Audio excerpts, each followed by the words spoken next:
Before you decide whether to believe me or not, subscribe, because this story starts with $1,380,000 and ends with my entire family denying they ever knew me.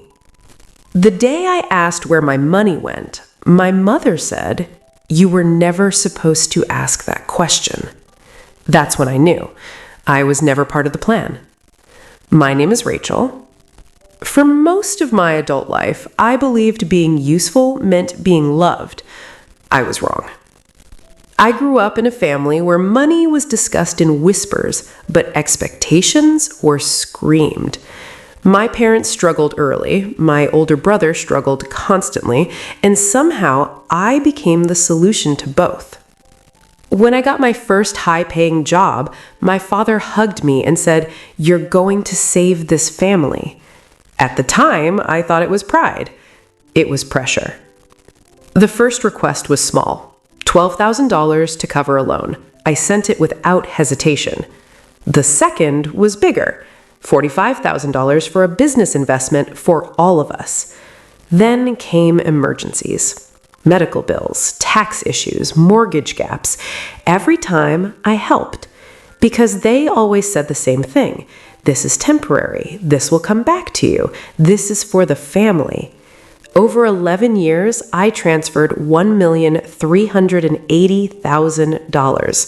Not once, not twice, dozens of payments, wire transfers, joint accounts, emergency checks, every dollar traceable, every sacrifice quiet.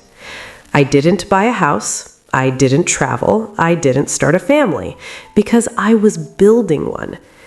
Or so I thought. The truth started leaking out the day my cousin accidentally said something she shouldn't have. We were at a small family dinner when she laughed and said, "Wow, your parents really hit the jackpot with that trust." Trust? I smiled politely. "What trust?" I asked. The table went silent. My mother dropped her fork. My father cleared his throat. My brother stared at his phone. My cousin's face went pale. "Oh, I thought you knew." That sentence cracked something open inside me. That night, I couldn't sleep. So I did something I had never done before. I checked. Not my bank account, not my emails. Property records. And that's when I found it. A luxury property, fully paid, in my parents' names, purchased with funds matching the exact dates of my transfers. My stomach dropped. I kept digging. Another property, then another, then an LLC. My money wasn't covering emergencies. It was building an empire I was never invited into. The next morning, I confronted my parents. I didn't accuse. I didn't yell. I asked one question. Where did the $1.38 million go? My mother didn't answer. My father sighed and said, "You wouldn't understand." That's when I knew. They never planned to explain. They never planned to include me. They never planned to give anything back. I wasn't family. I was funding. And the moment I realized that, I stopped being scared. Because people who lie about money are terrified of receipts. And I had every single one. What I did next didn't involve screaming. It involved patience. And the place where the truth would finally surface was already scheduled. A public event with powerful people and cameras everywhere. They thought I would stay quiet. They were betting on it. They were wrong. The public event was my parents' anniversary gala. 50 years of marriage, hundreds of guests, local politicians, business partners, cameras everywhere. They called it a celebration of hard work and sacrifice. They never mentioned my name. I arrived early, not dressed to impress, not dressed to disappear, just present. My mother saw me first. Her smile froze for half a second, enough time for fear to show. My father avoided my eyes. My brother pretended I wasn't there.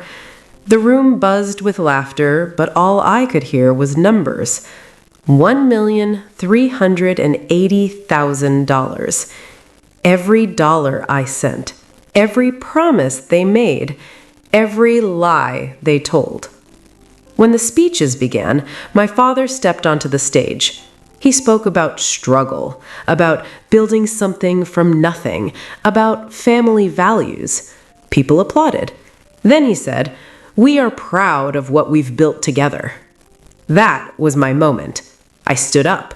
The microphone was already in my hand before anyone realized what was happening. "I'm glad you mentioned building something," I said calmly, "because I helped build it too." The room went silent. My mother whispered my name. My brother shook his head. I continued. Over 11 years, I transferred $1,380,000 to this family. Gasps rippled through the crowd. Someone laughed nervously. "This is a joke, right?" I raised my phone. Bank transfers, wire receipts, dates, amounts, one by one. Silence replaced laughter. I kept going. Those transfers funded properties, multiple properties, and a limited liability company. Murmurs spread. Phones came out. Cameras zoomed in. My father tried to speak. "This isn't the time." "It is," I said. "You made it public when you claimed it was yours." I looked at the crowd. "The luxury home you admire? Paid for with my money. The investment accounts? Funded by my transfers. The LLC? Registered without my knowledge." My mother's face collapsed. My brother looked like he couldn't breathe. Someone asked, "Is this true?" I answered calmly, "Yes, and it's all documented." I placed copies of the records on the table near the stage. Receipts don't raise their voice. They don't argue. They just exist. Security approached, then stopped, because no one knew who was wrong. The gala didn't end with applause. It ended with whispers. Guests left quietly.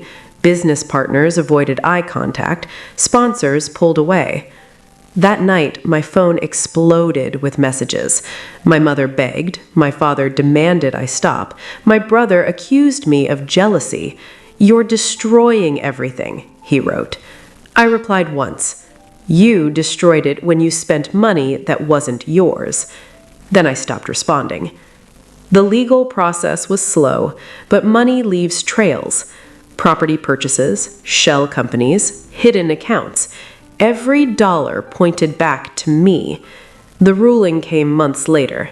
Assets frozen, ownership disputed, investigations opened.